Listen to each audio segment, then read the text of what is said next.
A Peoria-based nonprofit that helps thousands of troubled young and ex-felons turn their lives around each year is getting a new home. Now they just have to build it. OSF Healthcare gave Elite Community Outreach an actual building on Northeast Randolph Street. CEO Carl Cannon says that building will be torn down this spring and then rebuilt.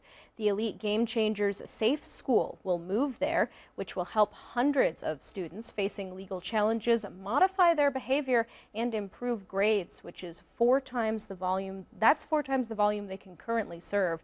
According to Elite's website, just 7% of its re-entry program graduates had a repeat offense. It would be a $15 million project by just refurbishing. It was cheaper to bring it down, bring it up. So right now it's a $7 million project. Cannon says they will soon start a capital campaign fundraiser, which is being formed now to raise that money. Coming up tonight, hear more of Cannon's vision for those violence interrupter programs.